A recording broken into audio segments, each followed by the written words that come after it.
네, 버섯종균 기능사 필기 기출문제풀이 세 번째 동영상입니다. 21번 자실체에서 분리한 절편은 페트리티시의 어느 부위에 이 가운데에다가 이제 배양을 합니다. 그 절편이 이제 사방으로 이제 균사가 퍼져나가야 되기 때문에 페트리티시에 있는 배지의 가장 가운데 부위, 중앙 부위에다가 그거를 이제 이식을 해서 이제 균사가 잘 퍼져나가게 해야 되겠죠. 그래서 답은 4번 배지의 중앙 부위다 라고 기억하시면 되겠습니다.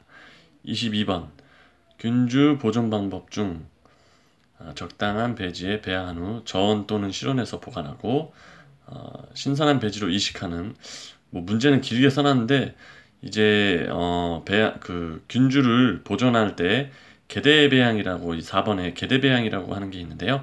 계대 배양은 이제 어떤 그 이미 배양이 완료된 배지에서 다른 배지에 배양이 완료된, 이제 뭐 보통 페트리디시가 있는데 여기에 이제 배양이 완료가 됐어요. 그래서 여기는 영양분과 균사가 퍼져 있고 여기는 새로운 페트리디시에 영양분만 이렇게 있어요.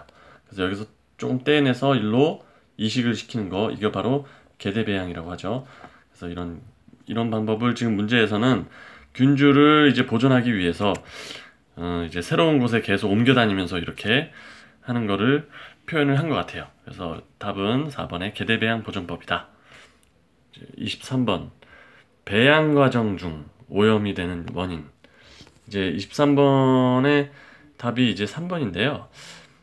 배양은 이제 어떤 배양실에 들어가서 뭐 한 달 또는 두 달 정도 버섯에 따라서 이제 거기에서 보관을 하면서 배양, 이제 균사가 배지로 충분히 퍼져나가도록 배양을 시키는 건데, 지금 3번에 배양 중 온도 변화가 없으면 가장 배양하기 좋은 환경입니다. 그래서 이거는 오염이 되는 원인이 아니죠. 오히려 좋은 조건입니다. 배양할 때는 온도 변화가 필요 없고요. 이제 나중에 재배할 때는 이제 버섯에 따라서 온도 편차를 필요로 하는 버섯들이 있는데, 배양 중에는 온도 변화가 없는 것이 좋다라는 것을 기억해 주시면 되겠습니다. 다음으로 24번 양송이 버섯에 직접 기생하는 질병이 아닌 것은 이제 4번의 균덩이 병인데, 이 균덩이라는 것이 배지에서 나오는 병입니다. 그래가지고 균덩이 병이 이제 배지에 안에 이제 균이, 이제 잘못된 균이 이제 덩어리지는 것을 균덩이 병이라고 하므로, 균덩이 병은 배지에 기생하므로 양송이 버섯에 직접 기생하지 않겠죠. 나머지 미이라, 마이코곤병, 세균성 갈반병은 양송이 버섯에 직접 기생한다라는 것을 외워야 되겠습니다. 다음 25번 느타리 버섯 원기 형성 및 자실체 발생 시 재배사 내 습도. 그래서 원기 형성이라고도 하였고 발생이라는 용어가 있는데요.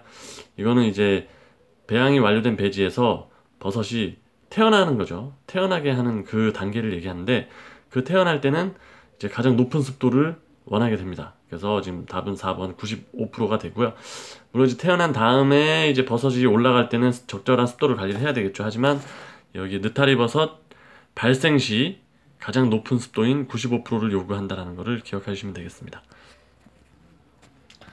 다음 26번 무균실의 벽, 천장, 바닥 소독약제의 알코올의 희색 비율은 70%죠. 이건 에틸 알코올 70, 물 30을 섞는 것은, 이거는 기본적으로 외워야 될 내용입니다. 답은 3번이고요. 27번 양송이 버섯에 사용하는 퇴비 배지의 발효를 위한 재료의 최적 수분 함량은, 27번 같은 경우는 이제 이렇게 최적 수분 함량, 보통 우리가 많이 나오는 문제가, 많이 나온 문제 이제 톱밥 배지의 최적 수분 함량이 나오긴 하는데요. 톱밥 배지의 수분 함량이 보통 55에서 65%, 그게 제일 많이 나오는데, 이 문제는 이제 양송이 버섯에 하는 퇴비 배지, 톱밥 배지가 아니고 퇴비 배지의 수분인데요. 이거는 좀 더 높은 70에서 75도라는 것을 외워주시면 되겠습니다. 답은 2번이고, 일반적인 톱밥 배지가 55에서 65%라는 것이 제가 볼 땐 더 중요한 것 같아요. 그것도 외워주셔야 되겠습니다. 28번 버섯 원균을 보존할 때 액체 질소 보존법. 액체 질소라 하면 우리가 이제 일반적인 상식으로는 굉장히 초저온에서 하는 방법이겠죠. 그래서 3번 답 초저온 보존법이다. 그래서 가장 큰 장점은 이렇게 하는 것이 가장 오래, 지금 이렇게 하면 최대 25년까지 보존할 수 있다고 합니다. 그래서 가장 초저온으로 25년 보존할 수 있는 것이 액체질소 보존법이다. 그리고 29번 표고버섯 원목 재배네요. 원목이 직사광선에 의해 온도가 상승하기 때 발생하는 해균. 이제 이 29번 같은 경우는 이제 고온에서 발생하는 균이 검은단추 버섯이다. 이 부분을 좀 기억을 해주시면 되겠습니다. 표고버섯 원목에서 고온 시에는 검은단추 버섯이라는 해균, 버섯인데 표고버섯에 해를 주기 때문에 해균이죠. 해균은 검은단추 버섯이다. 기억하시면 되겠습니다. 다음으로 30번 개인 육종가가 버섯 종균을 육성하여 품종 보호권이 설정했을 때는 20년 동안은 그 존속 기간을 해서 보존 권리가 생기게 됩니다. 우리도 이제 나중에 버섯 전문가가 되시면 저도 마찬가지지만 이렇게 새로운 버섯을 육성해서 이렇게 보호권까지 설정되면 되게 좋겠죠. 20년 동안 보호해준다고 합니다. 그리고 이번 동영상의 마지막에 31번 신령버섯 퇴비 배지 제조시 복토 방법. 우리가 이제 복토라고 하시면 이제 흙을 덮는 것을 얘기하죠. 아주 흙을 덮어서 하는데 그 방법이 어떤 것이냐. 이제 답은 1번 일항형과 편편형이 되겠는데요. 신령버섯 퇴비 배지의 복토는 일항형과 편편형이다. 이걸 제가 어떻게 더 쉽게 이해를 시켜주고 싶은데 저는 신령버섯도 본 적이 없고 일항형, 편편형 이런 걸 해본 적이 없기 때문에 제가 더 드릴 말씀은 없습니다. 그래서 이런 거는 그냥 외워달라고만 게 제가 말씀드릴 수 없고 이제 앞으로도 계속 이제 기출문제를 풀어드릴 때 저의 목적은 이렇게 어려운 문제는 좀 외워주시고 나머지 제가 좀 알기 쉽게 설명하는 부분들이 도움이 되셔서 최대한 합격에 가까운 고득점을 받도록 도움드리는 게 제 목적이니까요.